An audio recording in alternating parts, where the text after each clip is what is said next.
Okay. Hello everyone, thank you so much for coming to today's talk. I'm just going to do like a quick introduction about Samantha. So in 2021, I was working at Arian's studio. We were working on the Jeffrey Dahmer show, amongst many other projects. And it was my first time working there. And I see this girl who is stretching during her break, but she's stretching all the way down like the exorcist, and I'm like, I want to know who she is. So I told her to join me for lunch, and that was the beginning of a friendship that became one of the best that I've ever had. But I also learned that Sam is a super talented creature actor who has had a first-line experience working in really cool projects in Hollywood.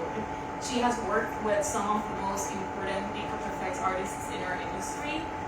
She has worked with Academy Award-winning people, and today she is here to talk to you not only about her experience as a creature actor, but about the art of creature performance itself and its relationship with makeup artists. Everybody, Samantha Rhodes. Hi, everyone. Thank you for coming. This means a lot. This is really my first official presentation I've ever given this. I did my, I got a sample of it at Mud a few months ago already, but this time I'm doing it to a bigger audience, as well as people that I'm inspired to work with, because I'm not just saying this is like, hey, I'm me, I'm an artist, but also like, I'm a colleague. So this is also professional. This is me speaking about my years of experience and things that I did able to learn that I don't see a lot of people talking about. So without further ado, I thought we could begin first with, let's just all take a deep breath. So I know, just go with me. Ready?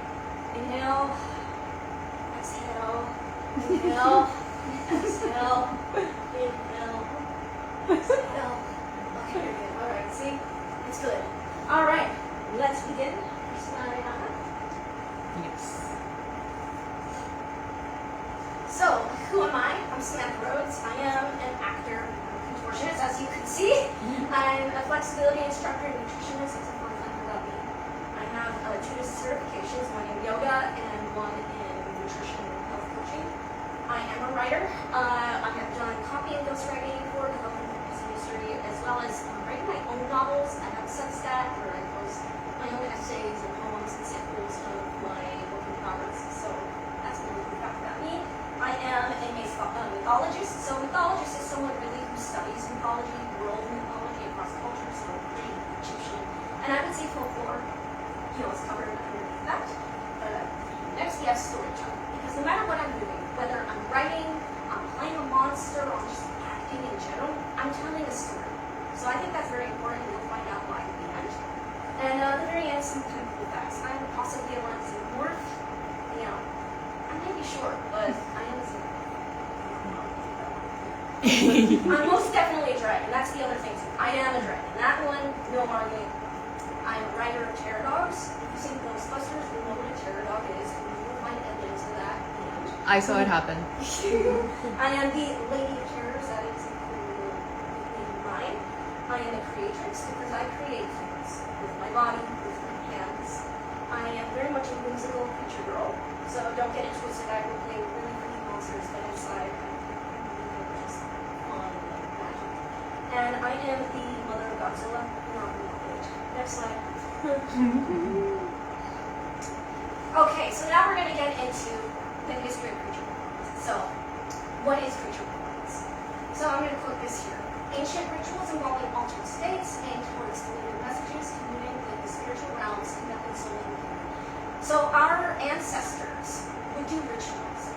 Shamans, priests, priestesses, oracles, they would get into an altered state and channel another being. So that could be a god, a goddess, or an animal. And they would invite that presence in. So it is not a new thing for actors to want to play Krampus as a monster. We have always been fascinated by otherworldly beings and have tried to find some way to become them. So, go to the next slide. So you can see examples here too.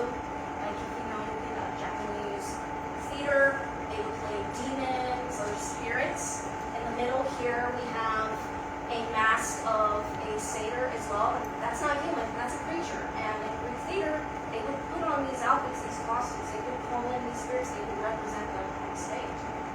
Ancient African tribes.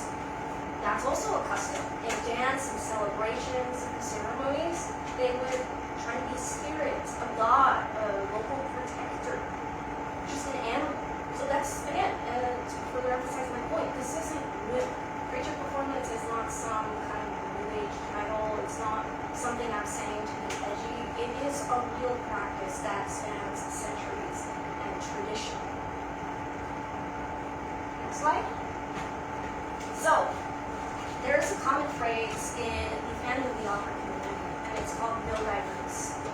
And I like to use that because I'm a big fan of that character. And also, this actor here is Lon Chaney, and he is considered probably the quintessential actor to have ever played.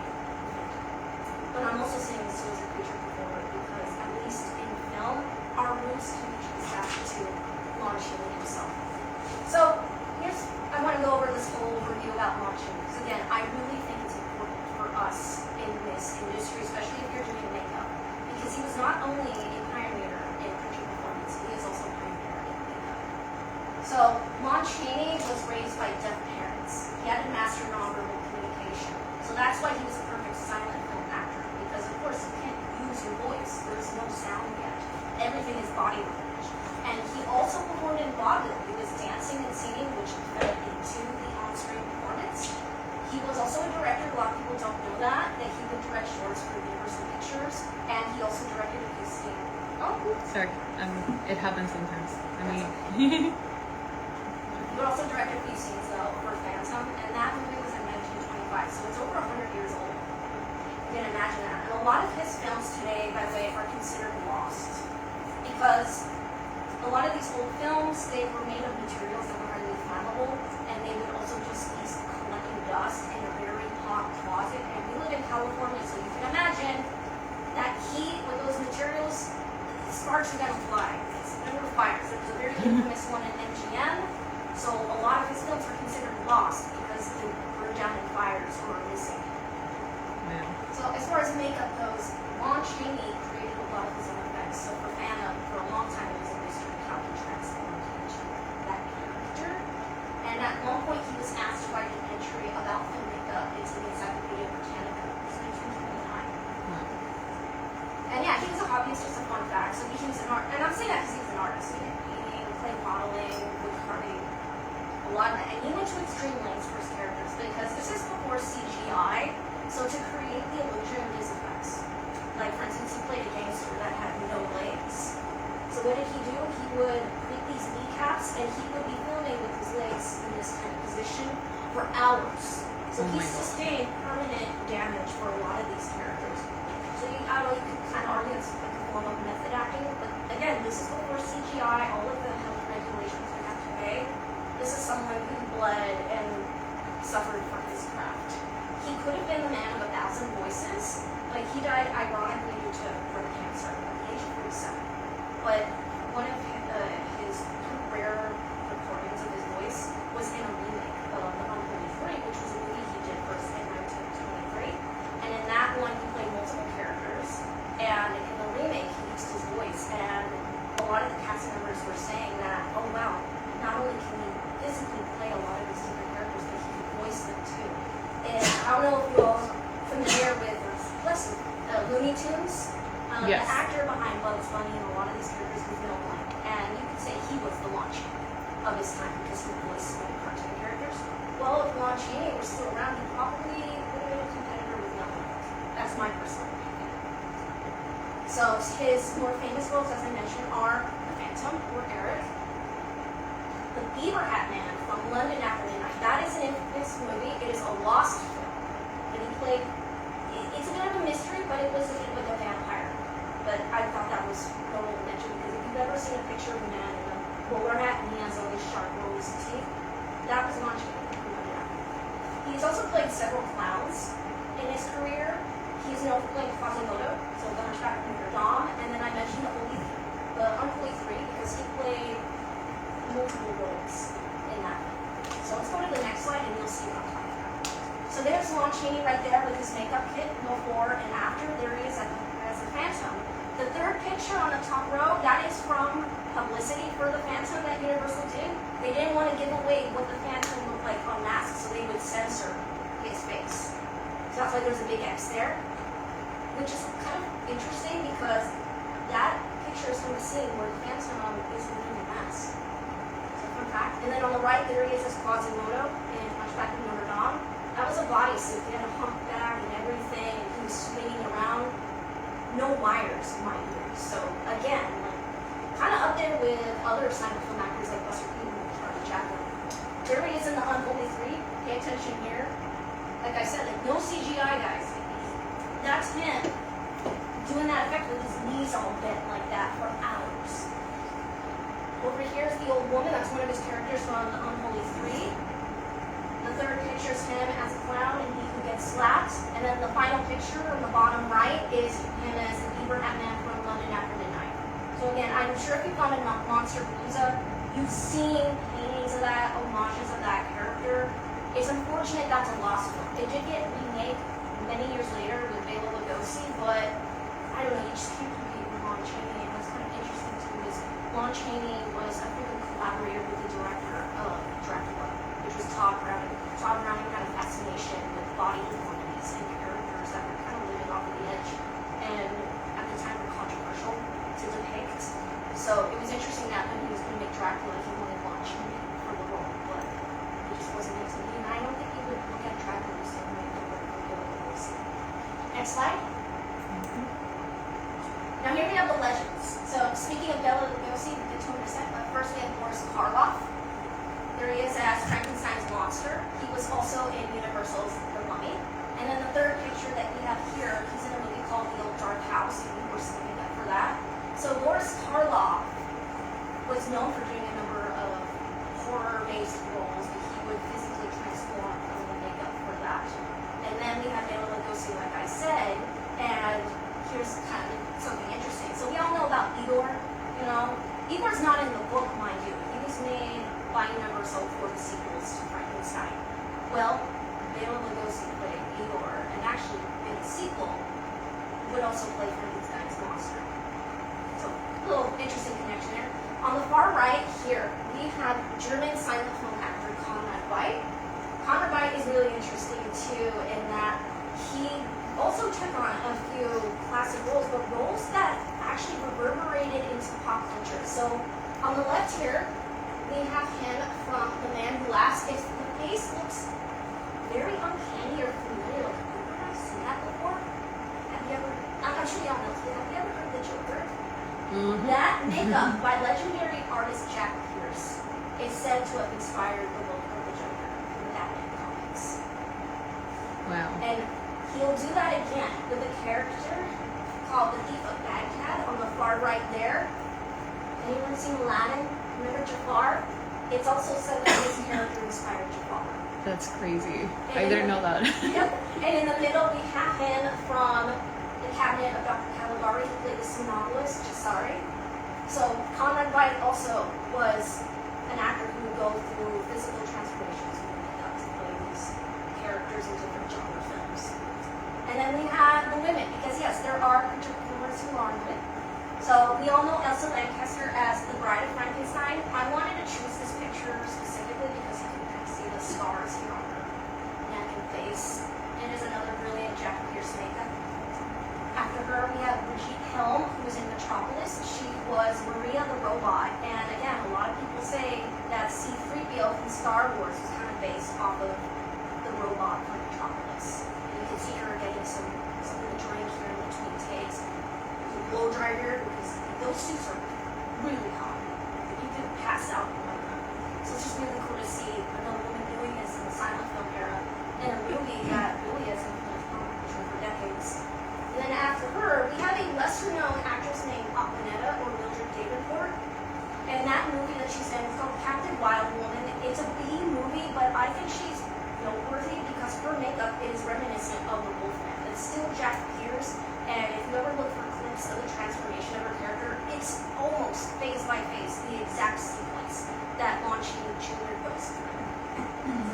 And speaking of Lon Chaney Jr., Here we have him on the bottom here, and in the two pictures that I have selected, I've chosen images with Jack Pierce.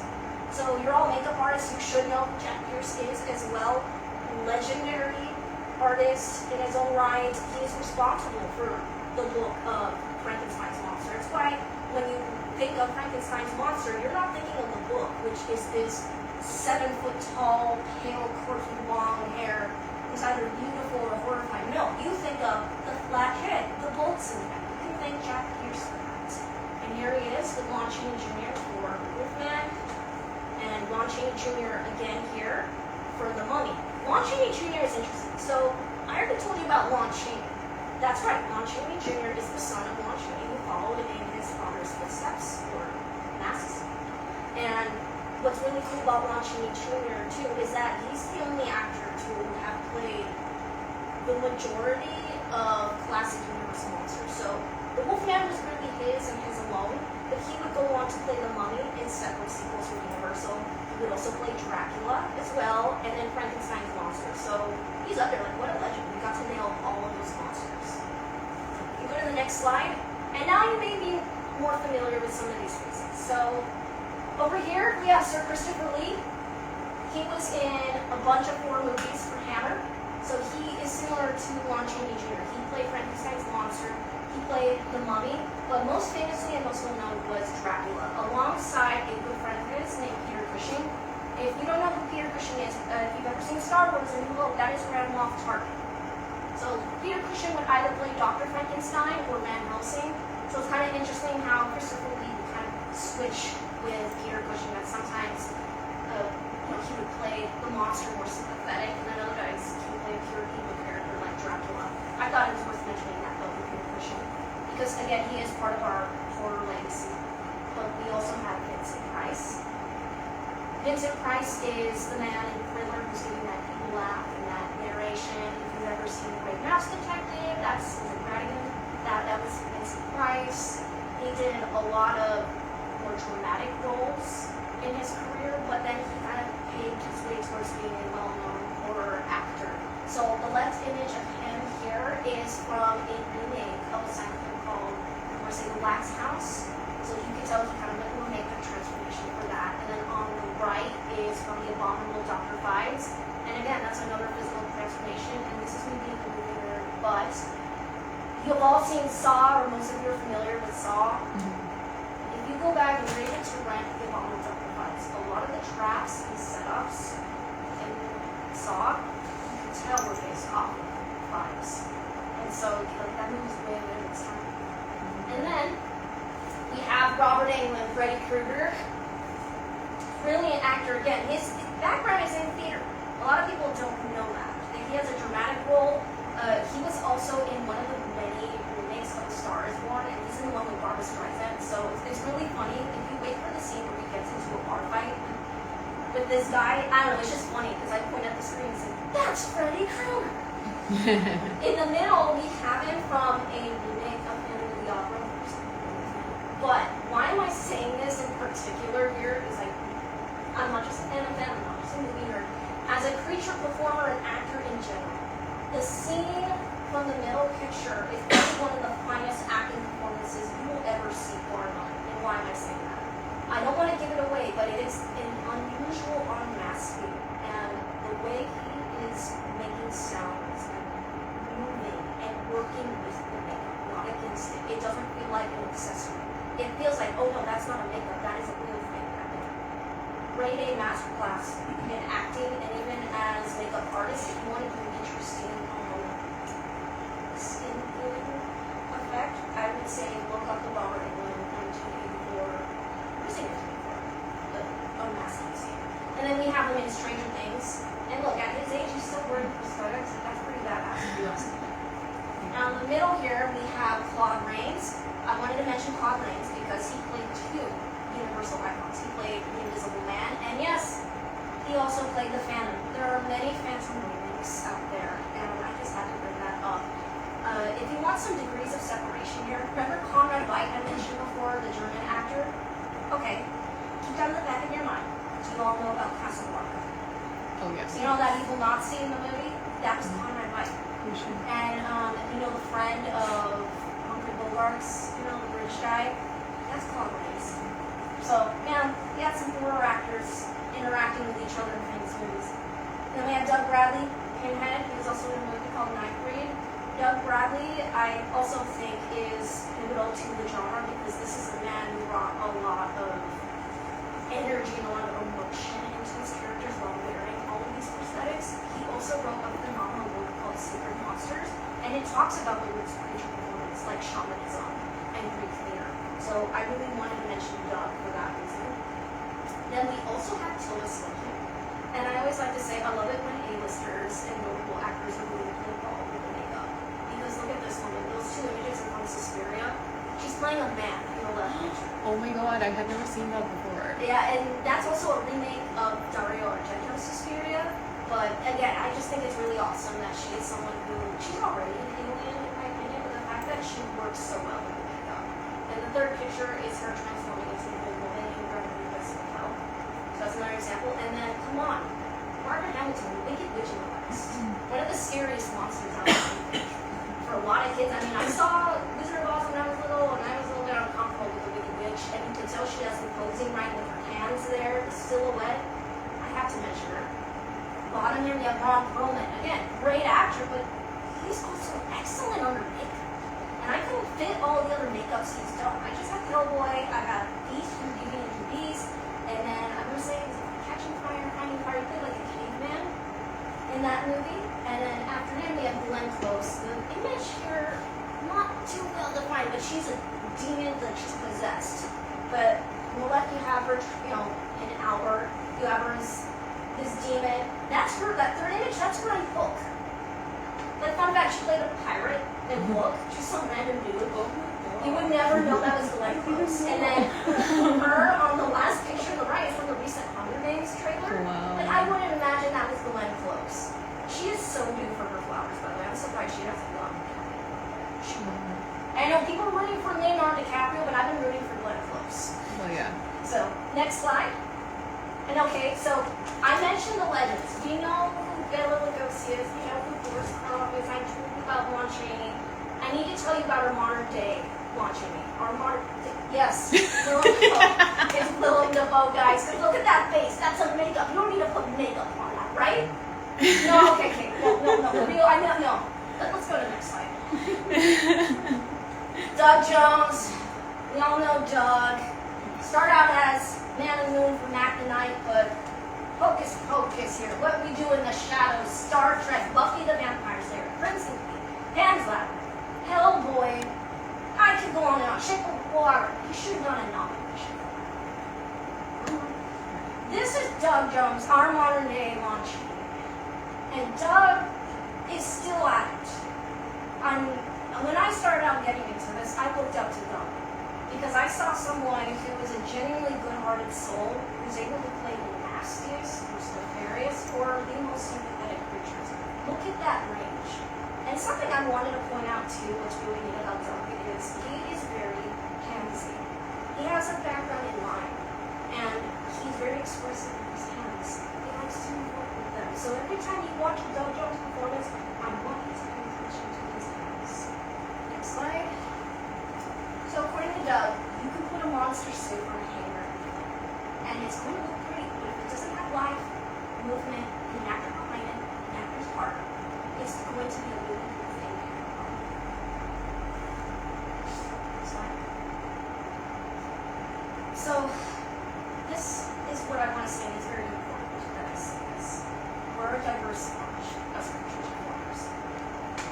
Just because we have the modern day launch doesn't mean we're a I couldn't fit all of them on there. I have known and worked with some of these amazing artists, and if you are a friend of mine and you're tuning in live or watching this recording later, I'm so sorry I couldn't fit you because I'm in it where there are so many of us, and this could turn into like a 3-hour presentation. But I wanted to cover some significant ones. Ryan Steele, Derek Mears, Misty Rosas, Kevin Peter Hall, Doug Tate, Rico Browning, Peter Mayhew, Bonnie Morgan, Troy James, Javier Bote, Ben Chapman, Balaji Ladeo, Tom Luber Jr., and Lori Davis. So, when I say that there's plenty of room to go around, I mean it. Because case in point, next to the Phantom, my next love and joy as far as monsters go is Creature. Sorry. Is Creature from the Black Lagoon. Here's some film facts about 1954's Creature from the Black Lagoon. They did not have one creature performer. They had two.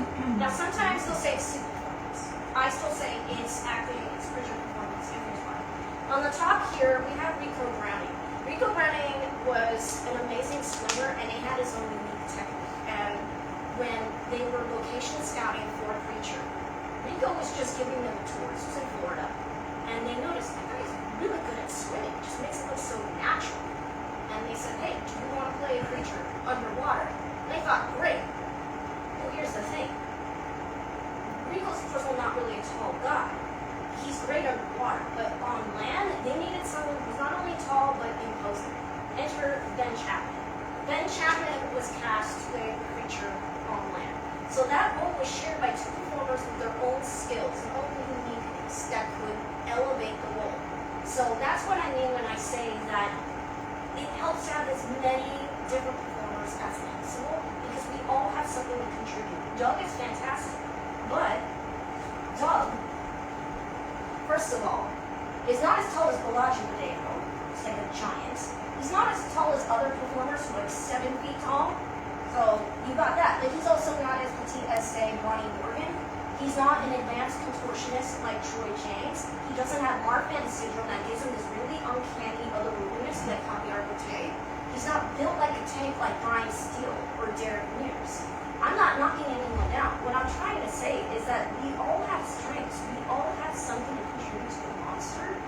And it doesn't have to be one human being that does it. And also, there's only so much Doug that can go around. Let's go to the next slide. Because I'm often asked this. Does size always matter? So here on the left, our performer here, I'm going to butcher his last name, so just call him Robert. This man is 7 feet 7 inches tall, and he was the newborn in Alien Romulus. He has these really long proportions, and it's fantastic here. For anyone who's into creature design or just wants to make something that, I don't know, it's like you want to spit in the face of CGI or AI, you get a person like this. Like, you don't need to do anything in post-production for that long. Next slide. But here's the other thing too. Size is only one part of it. Director Guillermo del Toro doesn't cast Doug Jones solely for his home. Doug brings pathos and a certain elegance to his performances. There is an emotional quality to the character that needs to be embodied.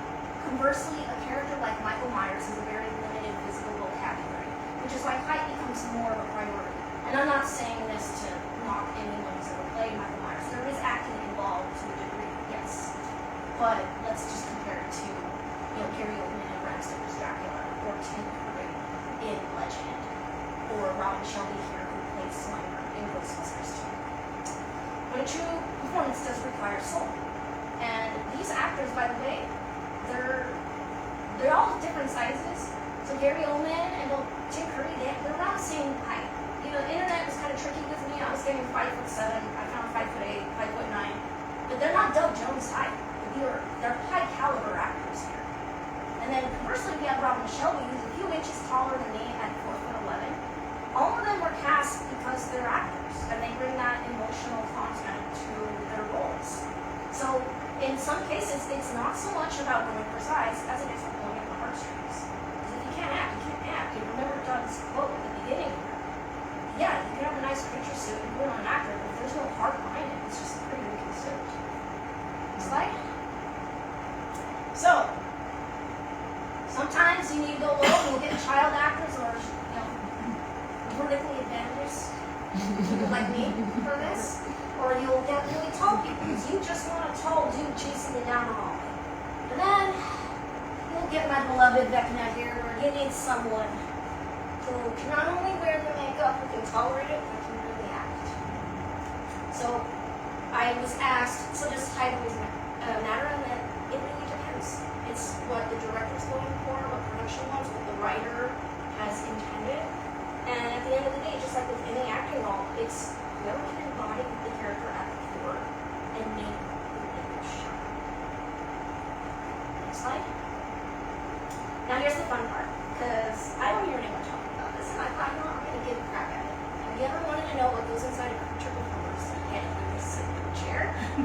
Get ready, let's start. Oh my god. Okay, so you're ready for me.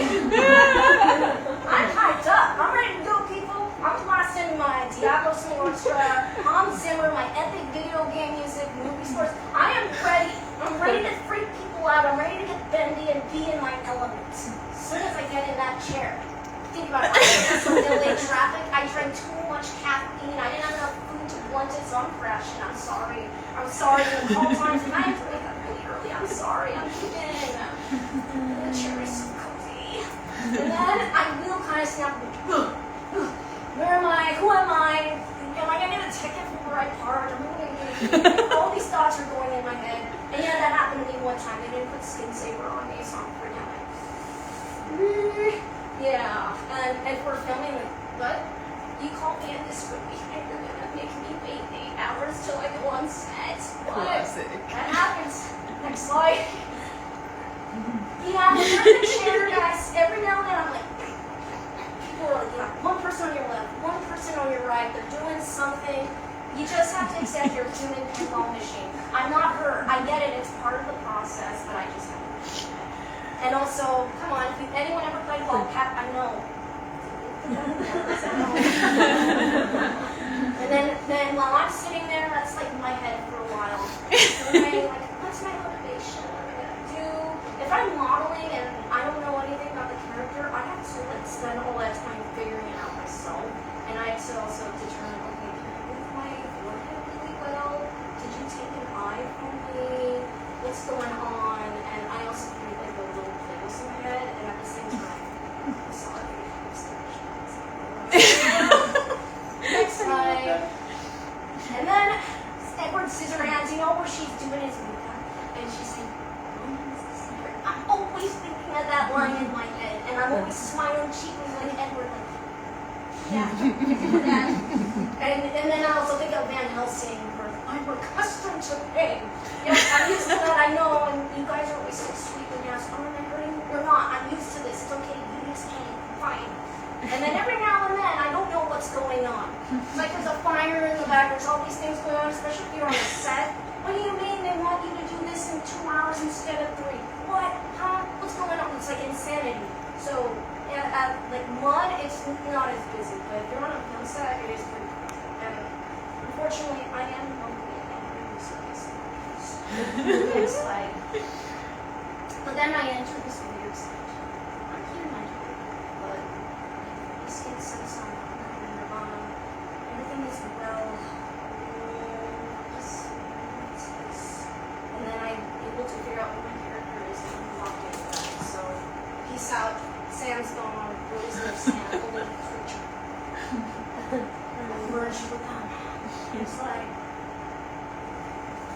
When your mom tells you you're a handsome young man. You know, when you're in the creature makeup, you got like blood going down your nose, or you're like something from another dimension, whatever. I don't know. Like the makeup team, sometimes they're kind of like, oh, that's really good. They get into your face a lot too. Get your full mask, baby. Check it in the light.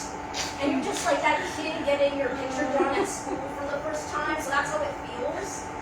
And I mean, it's great. And at the same time, I'm trying not to think about food because we've been there for like a few hours already. And then just when I thought all was good, you guys love the makeup, you're criticizing it already. You're beating yourselves up. I've had artists say, this is my worst, it looks horrible, I can see the edges, I hate it. And here I am like, I think you guys are amazing. So it's like that me. Stop it. Get some help. Stop beating yourself up. I freaking love the makeup, but I don't have that eye like you do to tell it. I can't see. I don't even need to look like anymore. Next slide. And then here we are when we're on set. In no particular order. I wore a suit one time. I had to play an alien kind of creature, and I couldn't see.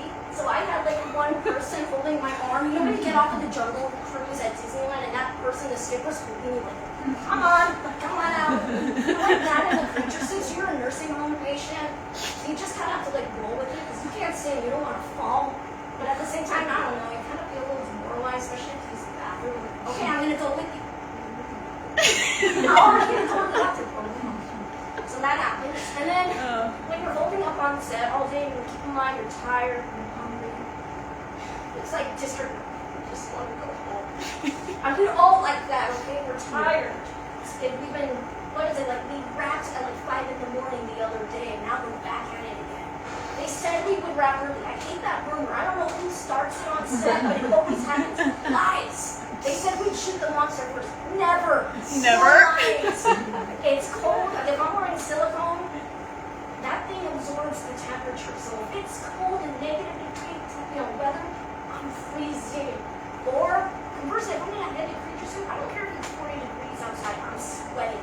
I smell like my old high school locker room. I hate it. I can smell the sweat under my mask. I can feel it. It's a puddle. I know when you take that thing off, more is just going to drip out.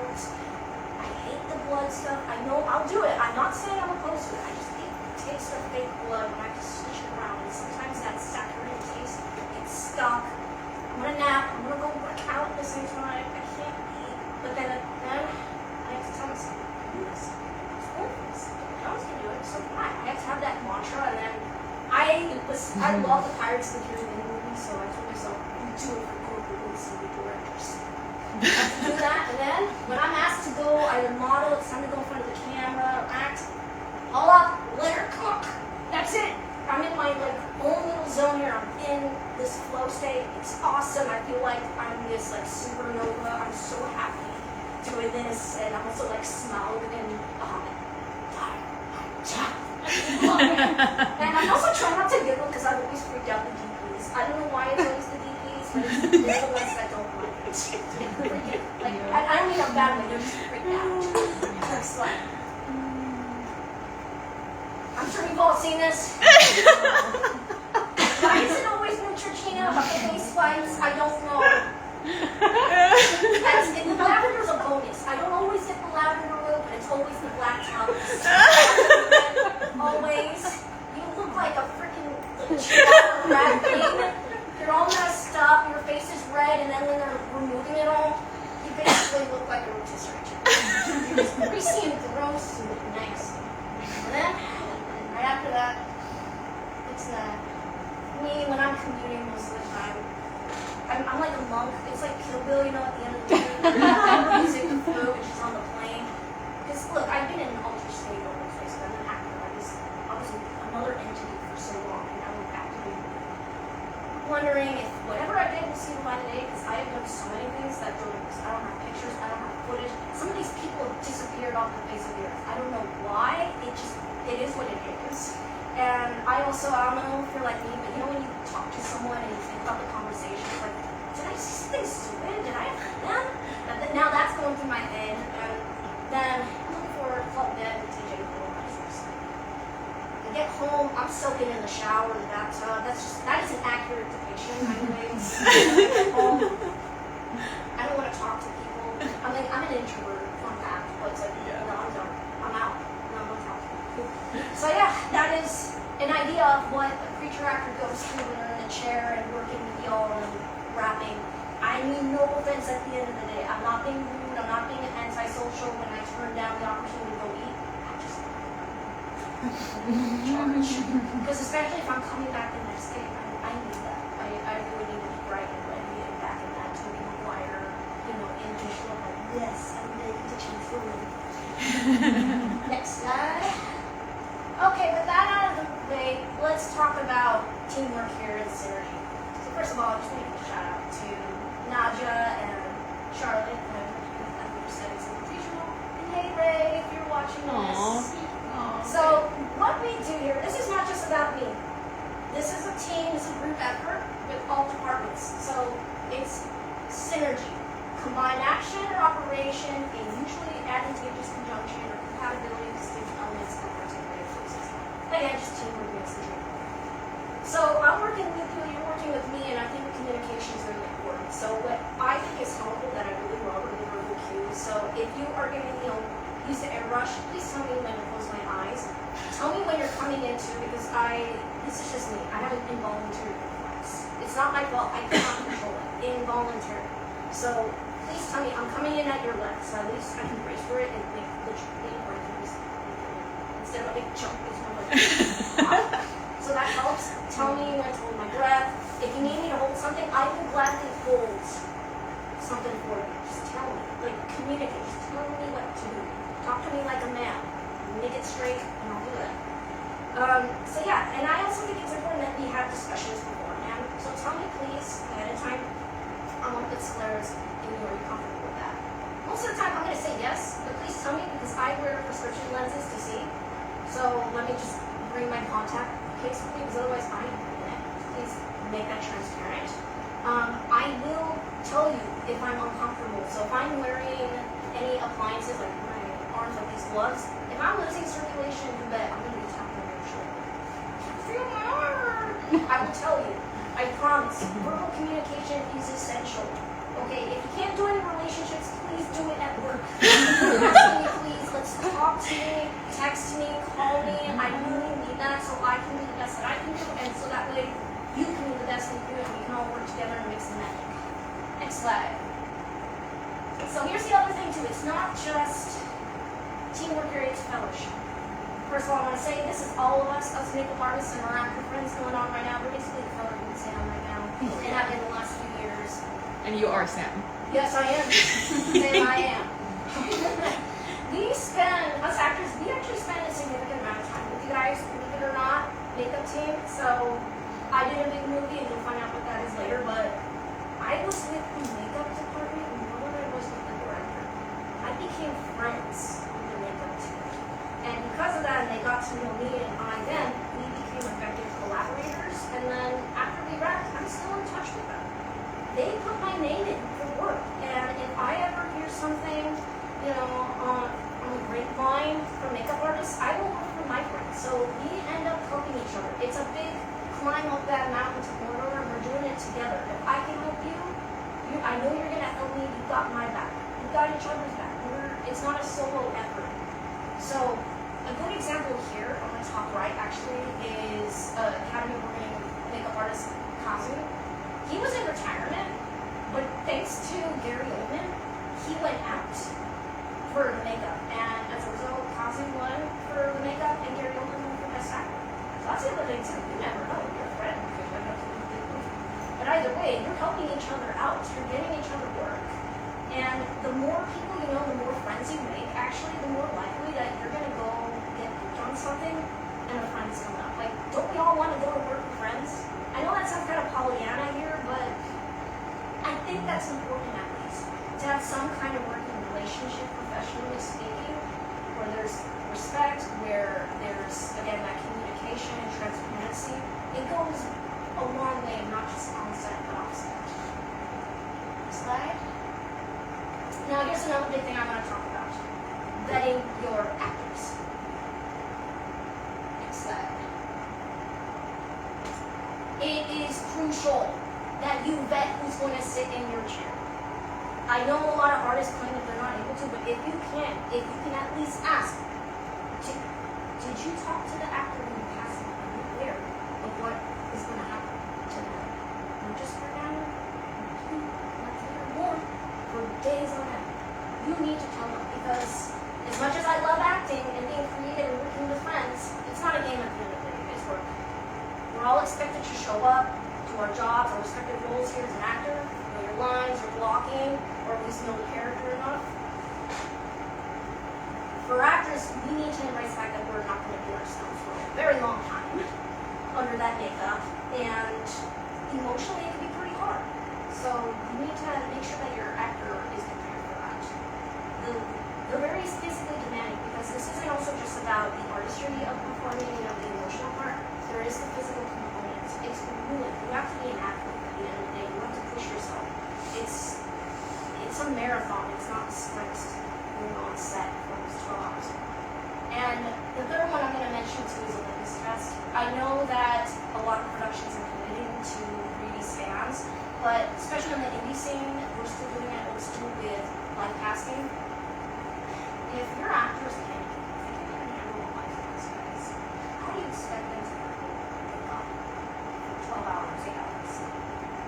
It's going to be and they're going to be distressed, first of all. But I'll get to it in a minute.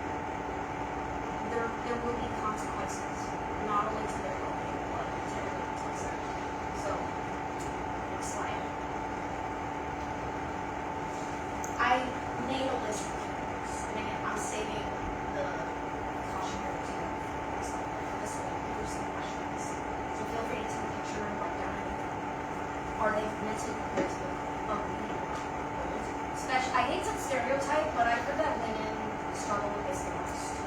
They need to be prepared for that. They need to be aware that it's just me. I really want to be out there to be the women or whatever. And you need to know that. Yeah, sorry to interrupt, but I literally had a person had a panic attack one time because they weren't mentally ready to see themselves looking old. So like, That's happened to me. Yeah, that's what I mean. And money, I'm sure forms were signed, they were ready to get paid, and all was set to go. And the fact that they're already panicking beforehand, that's not a good sign. The other one too is, it depends on the production. Are they willing to shave or cut their hair? It's very touchy. If you have long hair, it doesn't matter what gender you are. I know men who don't like cutting their hair. I know women who don't like cutting their hair. And that also includes facial hair, so your beards, goatees, eyebrows. Those are all big things. I'm not going to name the actor, but I did a movie, and this guy was told, you're going to have to shave your brows. And he thought, that's fine, I'm going to go do it, no problem. And the day came for filming, and they were going to shave his brows before he was called to set. He almost got fired. And they had to talk him into, no, you're going to shave this when you sign off on it. So that will happen. Are they prepared to remove any piercings, nails, extensions? I know on Wicked, Cynthia Erivo was able to have a workaround for that, but they had the budget for it. Not every production is able to cover all of that up. So you need to ask them, are you comfortable with taking that off? Can you please do it for the character? So keep that in mind. Budgets will commit to take whether or not that's possible. And obviously, can they handle sitting in the chair for hours? Because you're lucky maybe it's 2, but sometimes it's 4, 6, 8, 10 if you're Jacob Lordy. Do they know the call times really early? Because that's the other thing too. It's like, you're gonna come in significantly early and you're gonna wrap it. They can go home and make a mistake. Are they prepared for that? Because there are some actors who hate it. But I also want to stand up for you guys here and say, you guys are here before me. I have nothing to do with that. You're here, you're going to be staying even after you put the makeup off. I don't need to complain, I don't want to complain. There are some actors who are aware of that. And then are they claustrophobic? I think you need to emphasize that. Are you claustrophobic?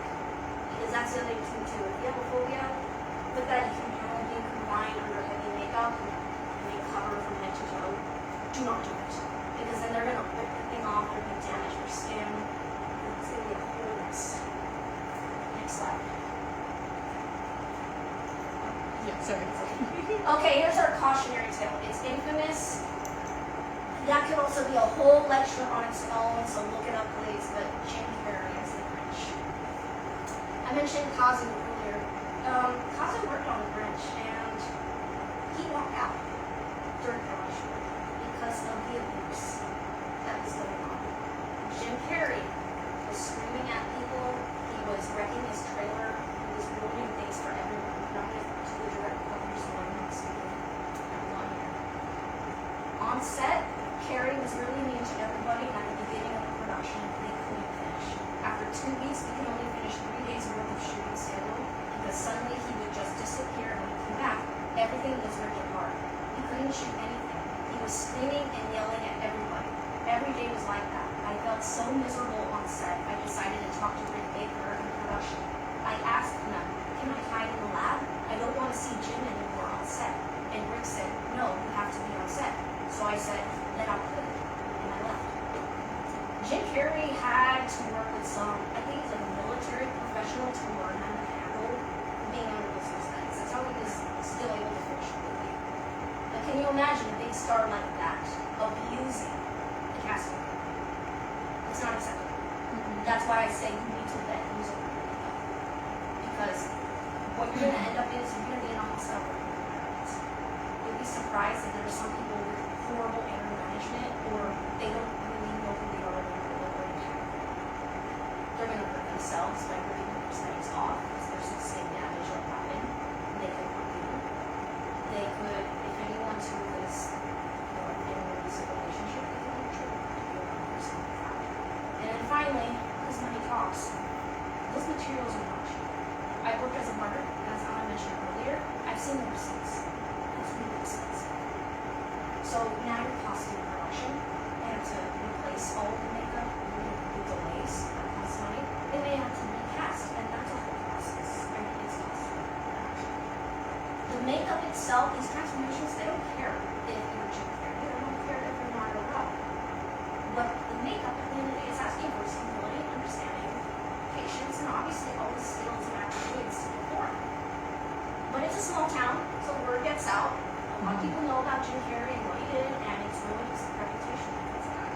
But I still, to this day, am abhorred to hear that an actor do that to the people, to the production. There's no excuse.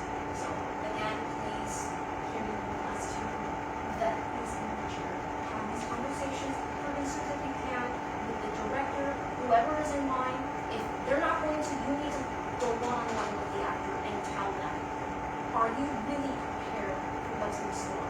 Speak now or forever hold your peace, otherwise you're in for hell. Next slide. Okay, working with SAG-AFTRA. Here's another thing I want to talk about, because this has happened to me so many times. I have lost work because I've had productions get cold feet and not want to hire me. And by productions, I mean really small independent artists who are not used to working with women. So, global rule 1 for all SAG-AFTRA members. No member shall render any services or make an agreement to perform services for any employer who has not executed a basic minimum agreement. So, TLDR, but we need a contract going on. But do not get cold feet here, because there are workarounds, and this is what I'm trying to mention here.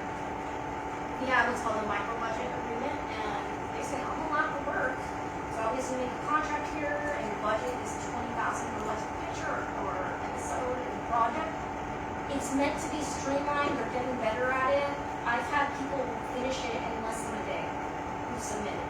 I have done projects where I was paid $0 and I got to do it because of the micro-budget agreement. And in fact, I got a 2-for-1. I got to work on a proof of concept shorts during the SAG strikes a few years ago. I got to do that through a micro-budget agreement and then a SAG-approved contract. So even though I didn't make any money, I was allowed to do that because I filed the right paperwork and the team were able to get that going. We also have what's called a short project agreement, so anything with a budget of $50,000 and at least like a max time of 40 minutes. So if we have a short for a festival, maybe we have a budget here, I can still do that. Ultra low budget agreement, that one is $300,000, and as long as we're filming in the United States, that's cool. We have moderate low budget, very similar, $700,000. Next slide. When in doubt, if you're not 100% sure when you talk to me, I always say, call SAG. There's SAG's number. We have the New York office and the LA office right here. Just talk to them. Just make a call. When you're trying to submit one of the agreements, just make sure that you do it at least 4 to 6 weeks for filming. I know with the micro budget, you can get away with doing it sooner, but if you're planning on hiring a union actor, it doesn't have to be me, it can be anyone, and you have at least a month or 2 before filming, get the ball rolling on this. Now, another note on micro budgets though, this doesn't apply to music videos, commercials, corporate education videos, or projects of any unity or sex. So I just thought I would get that caveat there.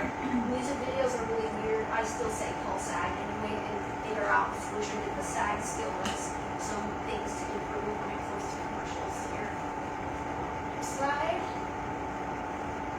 I also want to mention day rates real quick. So micro budget is negotiable, same as short project agreement.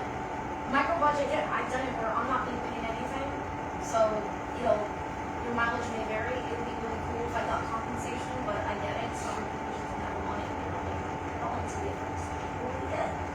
So for ultra low budget, I give you the day rate is $249.20. Moderate low, $136. I wanted to mention something important too, that when you do this, you also have to factor into the P&H pension contribution. So the production is still responsible for paying this, and it's a 21% fee. So an example is if your flat rate to me was $100, then you also have to budget in an extra $21 for SAG. So it will be $121. But that only applies to ultra low, moderate low, and short project agreements. Like I said, micro budget, sky's the limit. You can use those as long as you have that contract with your agent. Am I Okay, next slide. Alright, I've been asked this before. What do you do about food? Okay, so I really like this brand. This is just me, but you can do any protein powder for your actors. As you can see there, look at me under all those prosthetics. I would rather not eat food because I don't want to ruin that for you guys, so I've been sticking to liquids, protein shakes, smoothies. I know some people do soups, but without the spoon and everything, so unless I'm having it through straw, I'd rather do shakes. I also am recommending this brand called Signals. I do have good pressure, but I like this though. I like this because it is made for sensitive stomachs. It has a healthy amount of fiber. Because I have had protein shakes that the production will give me, and I don't like the whey protein stuff or just loaded, so that ain't really good because that act has stomach is pissed off, I think. So that's why I recommend this one. I know it ain't cheap, but it's really good. It's whole foods. Again, like I said, it is designed for sensitive stomachs, and that's why I kind of stretch that out. I only take this when I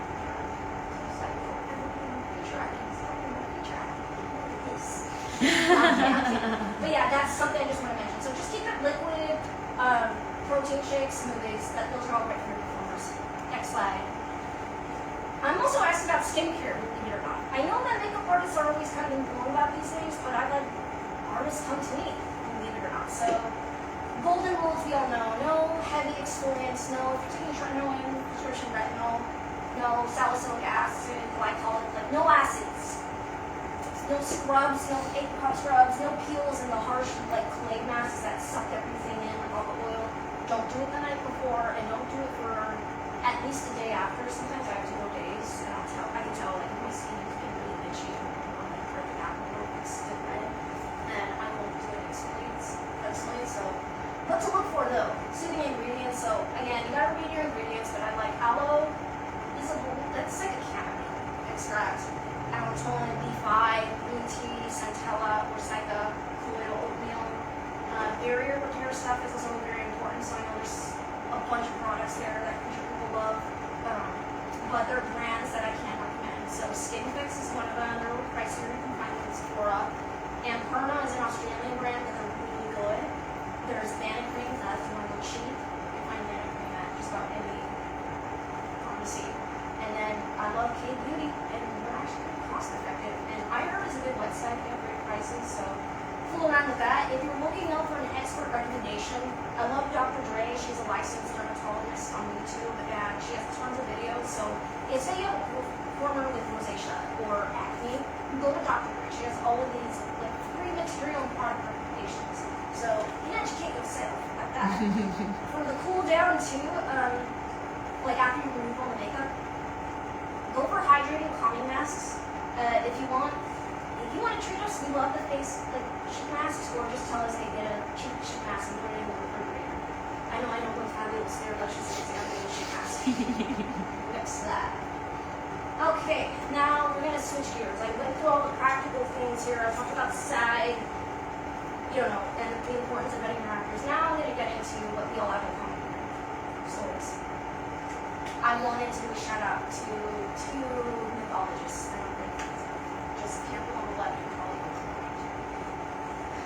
So Joseph Campbell said, "Myth is the secret opening through which the inexhaustible energies of the cosmic spirits become cultural manifestation." And Carl Jung said, "The archetype, that is to say, the imprints of all the experiences of all of our ancestors, deposited millions of years of human experience, a silhouette of man's life that has been drawn as a medium." What does that all amount to?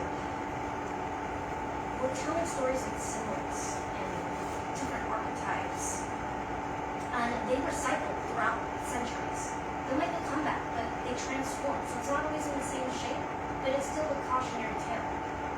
We see this a lot in horror, and horror actually exists in a lot of fairy tales, because we all know, the Grimm's fairy tales really weren't real. Cinderella, the stepsisters cut their feet off. Disney's not doing that. But that's horror, right there.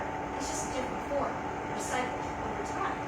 And what we do as storytellers is that we're kind of breaking through and we're pumping new life into society, into culture, into our own lives. Jung advocated for challenging sometimes monstrous stories, for us to confront our hidden shadow aspects and metabolize them, to prove that they can be overcome, understood, and controlled. That's horror, guys. That's our genre here in fantasy.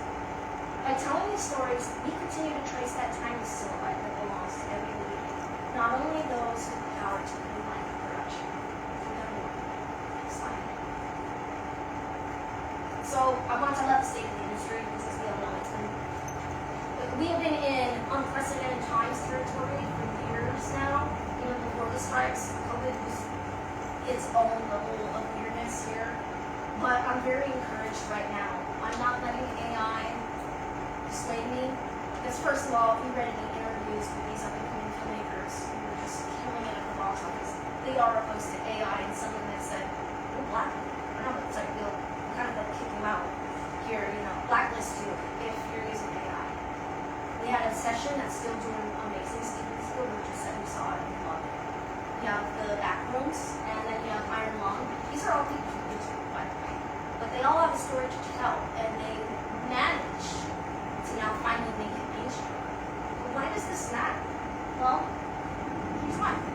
First of all, like I mentioned before, everything's like a cycle, even in movies. So we've been going through this cold winter for a very long time. It's been stagnant. The IPs, the sequels, the remakes, the same stuff, regurgitated over and over again. There's nothing new here. But with the rise of these new filmmakers that are telling their own stories, they're actually bringing vitality. Spring is coming. There are signs. I know there's that joke in Game of Thrones, winter is coming. Winter is already here. Spring is coming as the thing right now. So I'm very encouraged to see that. And also in recent years, if you paid attention to the Academy, we've had independent features really kill it through Netflix. You had Nora, you had K-pop Demon Hunters, we had original stories in the shape of water one way before COVID. That's what always matters, is the story. The stories are telling the truths, us expressing ourselves. That's our God-given gift. That will never change. Next slide. So this is more about me. As I mentioned before, I am a creature girl. It's like early makeup with me. I did it in early 20-something. Cosplaying for monster designer. So fun fact, I wanted to be a concept designer. I wanted to specialize in monsters. I'm a movie nerd, and I'm giving a shout out to a very important man in the monster scene named Bob Burns and his wife Kathy. Both of them have passed. We lost Bob last year. Bob was a renowned movie prop collector and very close to Rick Baker. Rick Baker was like a son to him. But I remember meeting Bob. I had the privilege of meeting Bob, and I think it was just full of monster and that's who I am. And I'm also an athlete. And in that picture there, in the last circle there at the bottom, I'm in a scuba wetsuit swimming in the pool in winter. Because one, I love the water, but also two, it simulates wearing a creature suit. So that's me training for my job. Next slide. So yeah, there I am. This little me, a Spyro Dragon. If anyone's heard of that video game, because I like to say I'm a retired gamer. It can be really bad, but I used to play games like Silent Hill, Kingdom Hearts, Sims, Crash Bandicoot, Spyro. And for a hot minute, I wanted to get into making games. But then I wanted to do creature design and concept design. So I took classes at the Pasadena Art Center College, or night courses rather, and I learned about that world and how you build something from the ground up, the importance of gestalt or posing, and all of that tells the character. So a scar, a missing finger, all of that is information. And me as a creature performer, I pay attention to the designs or the makeup. That's why I like to ask questions, because that's all information from my actor brain, my storytelling side of me, all of that. And yeah, as a kid, I was a nerd. I loved Yu-Gi-Oh!, Power Rangers, Pokemon. I learned about Joseph Campbell at a young age because I liked Star Wars. And in the documentary, George Lucas talked about learning about mythology from Joseph Campbell's books. So that was kind of like a little seed planting in my head. I grew up on classic films, not just horror stuff. So a lot of people think, oh, you're just totally into monsters and horror stuff. I really like the old black and white movies. I like Devil's Paradise. I like Cary Grant and Anna Hathaway. That's me being weird, but like I have that background. And also I'm a writer. I'm working on some novels which is inspired by Creature from Black Lagoon. I have one that takes place in the mythic underworld. I have so many more. So just search Samantha Rhodes on Substack if you're ever curious to look at some more. Next slide. So how did I become Creature? So here's my origin story. So I start off just doing theater in middle school, high school. This picture me, that's little Sam in freshman year, and she played Samara. It's her first creature role. She was Samara. I know even the picture looks like something from The Ring, but I'm in like a teacher's classroom, like the staff room, like there's a microphone there and everything. I was Samara in my old elementary school house, and they were doing their annual thing there for Halloween, but the little girl playing Samara got sick. And because I never peeped past 4'9" and my hair is really long, as you can see, they said, hey, you want to play Samara for us? And I had nothing to do. I said, sure. That was kind of like young people talk about like the acting bug, the makeup bug. That was my I totally love this. Like the spark, like some of that light came off me. I want to do stuff like this, and I don't know how yet. So here's the where things get dark. So the trigger word again. I was going through at the time. So my mental health was not doing good. Everything news physically, mentally, emotionally, and spiritually. Before then, I had been put into patients against my will. I had been abused so much that I wanted to take my own life. And so around the same time, I was having 5 days tomorrow that I come home and I would be subjected to a parent that was harming me, causing me to hate myself and to be in this world. And the only thing that would stop me and calm my panic attacks and I'm so sad that a lot of people don't have the DVDs because these DVDs have audio commentaries, which are like in school, but it's so cool to listen to them. They always calm me. I'm Cuban, even though he's Mexican, that accent, that voice reminds me of a lot of vehicles in my family, so that was helped. But that's what really made me songs. So I felt like I belonged in these worlds, and being a small free daughter, being innocent, but monsters help me reconcile my differences and get out of that. And when monsters, when I say when, it's because I have felt like a monster in my life. Monsters are not pure people. They're usually understood and there's a reason for what they are. And they're always misunderstood. And that's how I felt like growing up. So I made a pact and I decided better, and I'm going to look for these movies. In the meantime, I learned about Minute 6 documentary, which is about creature performance, and just type in Minute 6. Look that up on YouTube, it's free, and they'll be interviewing people like Doug Jones and talking about creature performance as well. But I discovered that, and then I also started doing the Monster Pizza, and that's where I was meeting all of these artists. I would cosplay as Samara, so that never ended. I like being her. It was kind of like practice for me anyway to stay in character, so I'd be there. I got into motion capture, performance capture, and I like to say it's just digital makeup. But there I am in my suit in the volume, there on a project, and some funky stuff there, like yoga training. I trained under Richard Dorkin, who is a phenomenal motion capture performer. He is one of the teachers at the Vaults, and he has done his fair share of feature work as well. He has done some new video games. He also did Bayonetta. He also is one of the 3 heads of King Ghidorah in the recent Godzilla movies. So that's Richard, and I also took a bonus arm extended class by Terry Murray, who's done practical work as well. Terry is amazing. He did the Planet of the Apes films with Andy Serkis, so the way they walk, I got to learn all that. It's really cool. And I have done other projects. I did this work in the pilot called The Haunt. I did a bunch of YouTube shorts that what happened in them was people disappeared. But I did whatever I could. I did proof of concept stuff. I got to meet a lot of cool people and work with them, like Doug Tate, that is way earlier in the legend section there. So yeah, that was me. It was a very long, bumpy road once I decided I wanted to do this project. Next slide. So, pardon me if I get emotional, because you already know now about my backstory and how much you know about this. I'm not going to disclose the second mistakes, but I've been being right place at the right time, and someone came to I had an audition, so this was in a preview, and I had a meeting with the Shake Night. I said yes to the Shake Night. They had to look at my audition and go, this is the text I got.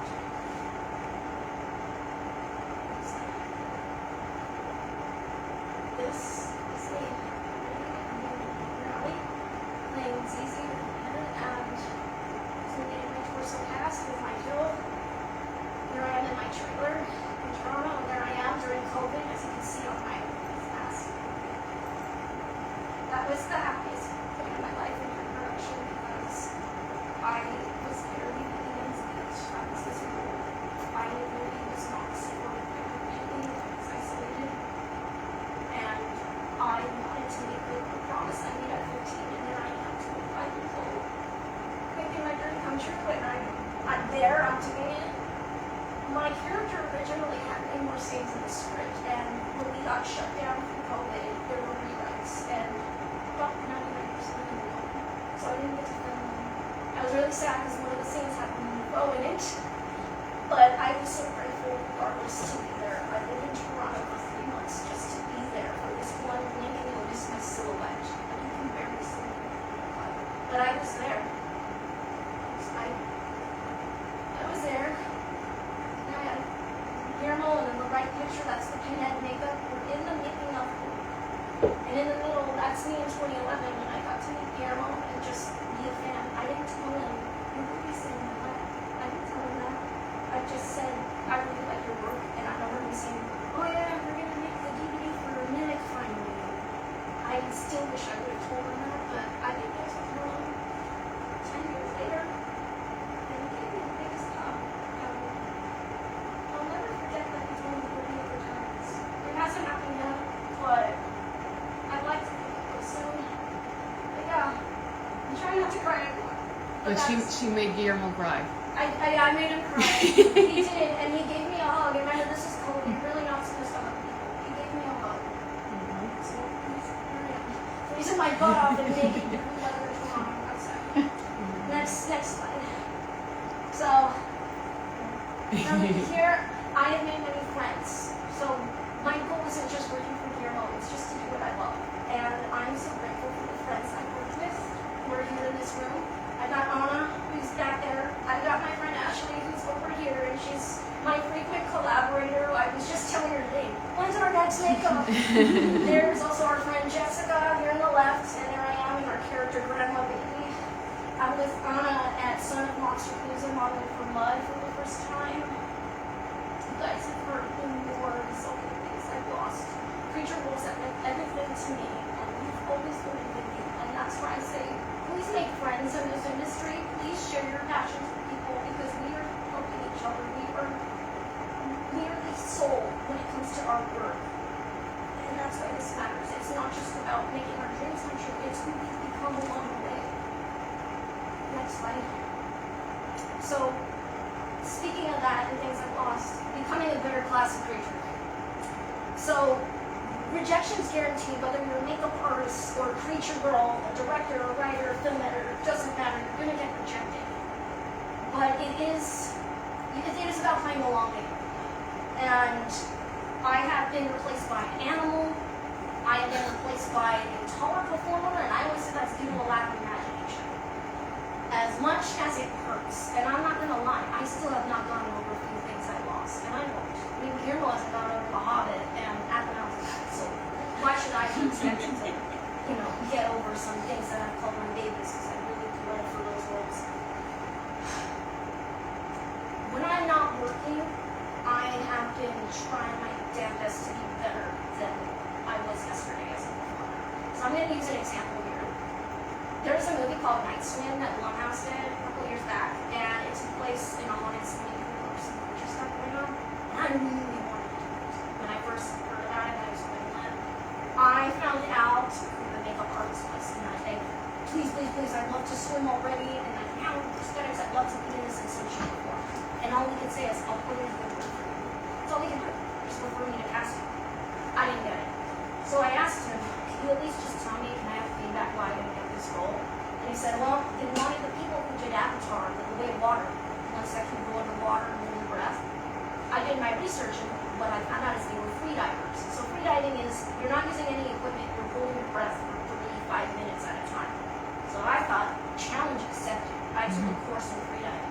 Here I am, it's not hard to tell. I'm underwater, I'm carrying heavy weights at the bottom of like 8-foot pool, dragging myself along the zip line. I took a course, so you know what? Next time, if there's an underwater role, I have not only footage that I can train underwater, but I can tell them I have access to a coach now that I can work with. So that way you will not be seeing any problems with me on set when I'm there at that damn Creature Center. The other thing I've done too is pro bono. I've modeled for schools, I send them makeup a month. I don't get paid for my time, but I show up at 8 o'clock and leave between 3 and 5 o'clock anyway, because I love what I do. I'm meeting new makeup team, artists and teams who may end up doing something really awesome. And I want to see them thrive too, because I work with some amazing artists that I can call friends now as well.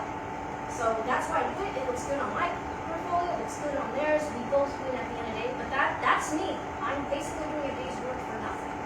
Well, no money. I shouldn't say nothing. But that's my point, is that's how far I'm willing to go to do what I love. Next slide. And that's the other thing too, is I've done other things that have nothing to do with Creature. That's me doubling for Little Girl in Zack Snyder's Double Moon. It's on Netflix. I was one of the 2 stunt doubles for Little Girl. I was on a big harness, this platform that go like 10 feet in the air and be pushed around. That was awesome. Actually, it was fun. But that's not creature work. But I am often, actually, so far more often than not, I'm asked to double for kids because I'm 4'9", so it works. But I take that because 1, it's money, but number 2, you never know who you're going to meet on set. So that's why you never know too. If they need someone who can not only double a kid but can do like the monster stuff, heck yeah, hello, that's me. I've done that. Remember I mentioned I'm a writer of Terror Dogs? I have the receipt right there. That is me on the puppy at RN because he had done the special effects for Ghostbusters Afterlife. That was the puppy. And I'm the only person who can do that, who can write it, because how many people would destroy the babies that? But no, say nothing. So, yeah, I've had to learn how can I get ahead of the group because, yeah, unfortunately, I am still dealing with a high competition. So I'm trying to make, not trying, I have made it my mission to be a Swiss Army knife of many skills, to be really nice, basically, in creature work. Because how are you going to find a contortionist, a stunt double, a motion capture performer, an actor, someone who is mythologically informed and enthusiastic about history and storytelling? Probably many more skills because that's one is really have. It's going to be very hard. So like this saying, Swiss Army knife mentality. So I did other things. So yeah, I'm a contortionist. I had a background in yoga. I got my certification, but I thought, you know what? I'm going to do contortion because I like being bendy and doing the exorcist calls. I might as well do more than that.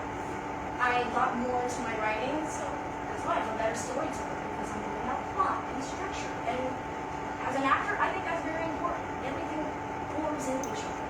And I have had to really get better at refining my own pitch. I have to be my own hype woman. At the end of the day, no matter what we are as artists, we've got to be our #1 fans, no matter what. So that's something I've had to do.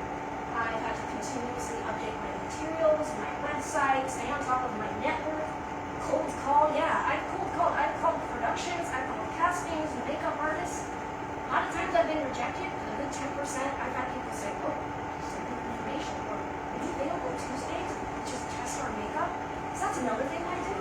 I test model makeup. I was the model for Last Witch in the Demeter for this little boy character that gets turned into a vampire. That was me. I also recently tested model makeup for Lee Cronin's The Mummy that came out. That was me. I was the one wearing the makeup on the arms and the legs in pre-production. So sometimes I'm able to do that because it keeps me in the loop. I'm in the chair. You get compensated for that, so I'm going to be grateful. But again, I'm willing to do that. I'm willing to say, fine, don't cast me production, but let me be the model for makeup artists because they need someone who can really sell the makeup too. So I'm a very empathetic, introverted, sensitive person, and I've had to master the fine art of being able to in this industry in order to succeed. Next slide. Okay, I'm sure it's the last one. Speaking of which, so this last year has been pretty low for me, and it was tough. How many friends know? It was pretty bad, and multiple times that I wanted to quit. I did not, thank goodness, but here's something guys told to me to really understand that what I do and what we are looking for is stories at the end of the day. That it's true that while this work is it is for hearts that can't help but keep beating. So, I have learned too that when it comes to monsters, that it's similar to what this writer named James Baldwin said, that we always have one story to tell, and we just keep refining it. And I look at another where I can really feel the relators and it's the core purpose that I do. And at the end of the day, I'm a creator. I create with my hands, with my words, with my body, with monsters and stories. I've been reading more books, like Living and Running Goals, really good book I would recommend it. Getting into Carnival more and obviously embracing that passion for the works by Joseph Campbell, and also being on the front lines doing the strikes. You see my face, there's my hand there. But yeah, it's been about going inward and really finding the gold inside, as they say in alchemy, that it's all about creating gold. I was isolated so many times and I had no choice but to really figure out who I am as a person, what story I'm trying to tell, and what kind of world I want to build, not only alone, but with other people. So yeah, who am I? I'm just going to say it. I'm an artist. I'm an animator. No one understands monsters the way I do, and no one has ever had to create their own niche and curriculum for it like that, because there is no school for creature performance. You see the humanity beneath the monsters. You look back to understand the roots, as I went over in the beginning with the legends like Boris Karloff and Lon Chaney and Mark Herman.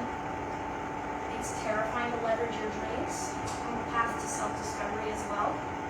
And it's also terrifying to take an offbeat path and lose yourself many times to detours and strikes. So you cultivate AI.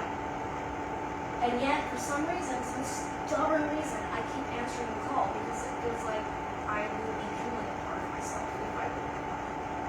And I had already been in a place where I wanted to do it. So I can't help but go out what makes the most to me. It's like, here's the other thing to know with all this. It's because of my journey toward becoming a creature performer that I've allowed myself to realize the unrecognized potential. The part of me that is looking to connect into my own humanity and reconcile it with my shadows, my monsters, is what allows me to help others do the same. Were it not for the stories I read and watched on the screen, I would not only be standing here today, I would not be in touch with the world I was born into. I would not be as compassionate to other people, let alone myself. What I do isn't just a frivolous desire to be in the spotlight.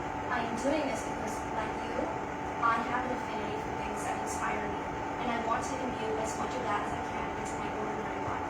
I want to go on adventures, I want to create worlds, and I want to share them with people who are just as daring and caring as I am. And also, because it's so much fun, Jan!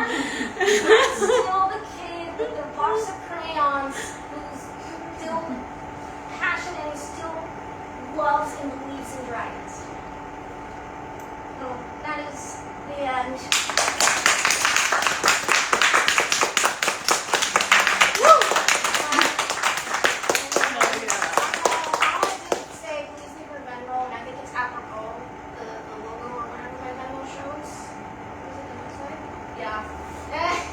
That's why, no pressure at all, by the way, but I just want to say thank you for taking the time to sit here. I know I went through a lot, and I know that a lot of people don't really know about this, so that's why I tried to cover as much ground as I could. If there are any other questions, please just raise your hand and I'll... Yeah, I'll just say, obviously the tips are optional and it's up to you. I just love, when somebody gives as much time and effort as Sam did with the super thorough presentation. I always like to compensate people somehow, but I also don't like to obligate. I will also like to tell the people that are watching the live right now, if you enjoyed it and you feel compelled to tip Sam, there is the information, as well as for anybody who's gonna watch this video once we download it and put it on YouTube. If you learned something, if it inspired you, if it rekindled your passion for the industry and this work, also please tip Sam. But now I will just open the floor for any questions or any comments that you guys that are here today want to share with Sam.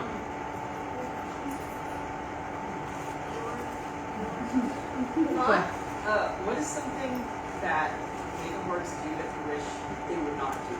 Is it like something that like, oh, we think it's helpful, but you're like, guys, don't do that. That's like painful or uncomfortable or weird, and it's just like, yeah. I know you can't do it, because I see you guys freaking out sometimes. Like, I don't repaint the prosthetic. I'm only saying this if we're on like a bit of a time crunch, but I do really bad. And maybe it's because I work with a lot of students. But if you're a student coming in, you can repaint the prosthetics really soon. It's like a lot of time and peace. Because I feel horrible. Like, you realize my coach running down all the time and painted all the pieces. So it's not really something.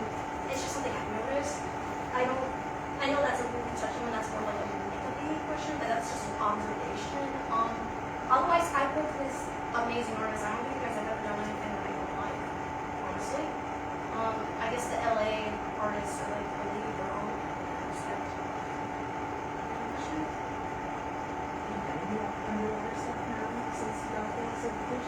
Not yet. I keep flexing that. I keep telling them, but the closest was with Ashley. We went to Laguna Beach. We first of all crashed a lot of maternity and like engagement pictures, but I wore a Davy Jones inspired like creature suit, and I went in the water for that, like waist. Yeah, we were pretty high in that, so that's the closest so far. I would love to do something in the water. If anyone is connected to James Bond's creature from the Black Lagoon, I'd love to partake in that. We as fans, we don't want another creature, but it's gonna happen, so it's like, I want to be with my baby. They make me play one of those gilmen. James Wan, if you ever watch this video, listen, man. Yeah. Tag him. Someone tag him, please. Any other questions or comments?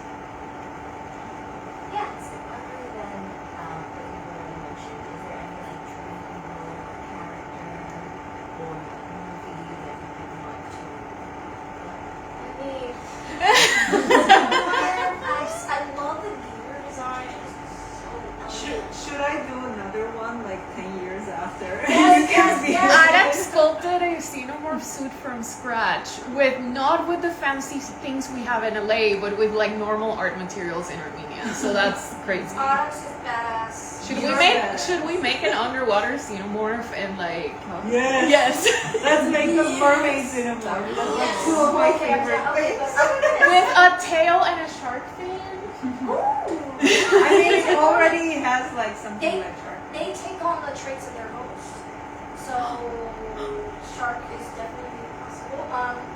Okay, other than a xenomorph, so there's a video game called Bendy and the Ink Machine, and we're supposed to be making it. It was Andre Luberdahl, the guy who did Scary Stories of Atomic Art. He's supposed to direct it. And I know Five Nights at Freddy's is doing really well, and they were supposed to make Bendy, so I'm man.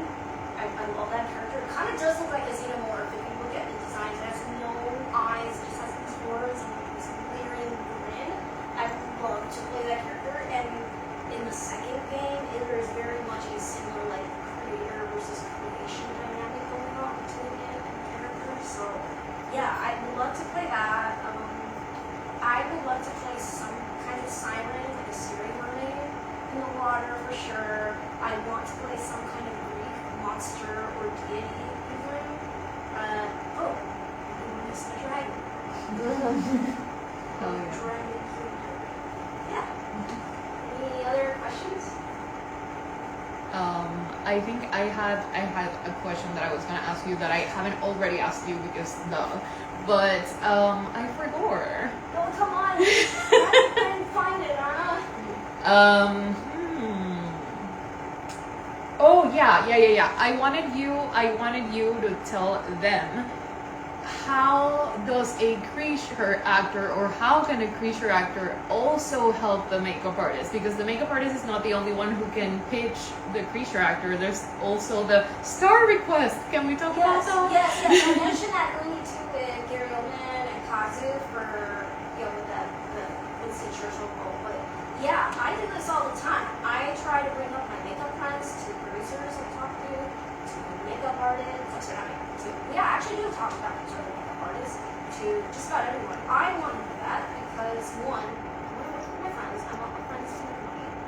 And also, because my friends are damn good artists. So I think that is important because, again, it's a team effort. Just as you guys can recommend me to production, I try to do the same. And when I get more influence, that means my word actually has some substantial power to it. So yeah, I can totally find ways to get you guys booked. It's like, you're my go-tos. So we get to keep collaborating and working together. That's why you see actors like Johnny Depp or William Carter keep working with Tim Burton. Those are his people. He likes them. They know how to make a good movie and put on a great performance. So that's how it is in the industry. What was the saying? It's about who you know. So that's important too, is having those bonds. And even on set, how I help makeup artists too is, one, 9 times out of 10 we're both creature people. So we speak the language, we speak the nerd, lingo. So we get it with monsters. Like, no, I don't want you to do that. I want you to the example is, do more Predator. I don't want you to do Exorcist. Because we understand, okay, less Exorcist, more Predator. And we're talking about the monster. Or, again, where I have to hold things up, like certain blue things, or other blue things onto me. We feed into each other's needs, so it's like, hey, I will tell you guys, like, if I don't feel comfortable in this, we can do that. Or the makeup artist will ask me, how much are you comfortable? Do you think you can do this? Or are you willing to go blind? Not literally, not have your vision. That is important, is asking these questions to each other, looking out for each other's back, whether we're on set, we're off set, referring each other's, like, just basically speaking the other person's names in other words. I try to do that. I'm always mentioning my friends. I've done interviews and I'll see their names. If I talk to someone at a networking event, I say, oh yeah, my friend and I are doing this, or here's their Instagram, you should follow them. I always try to do that, like I said, because I'm working with my friends, and I want all of us to thrive. But I hope that answers your question. Yeah, absolutely. I'll also say, like, I have learned a lot of stuff from creature actors directly, because I always end up becoming friends with the creature actors that I work with, and they always tell me, like, oh, this makeup artist that I worked with did this thing to my bald cap so that it wouldn't, like, and I'm like, wait, I've never heard of that trick before. So they spill all the tea, and I have learned so many makeup tricks from the creature actors. I think that's so neat. Yeah, that's true. Yeah, I also, there's something I really like. I love it when you guys just narrate your process. Like, I'm going to go and do this, and put this underneath the aesthetic, or do this technique. I work with an artist named Shelby Patton, and Shelby does that all the time. So me, the film nerd, kind of likes having my scene. I love that technique.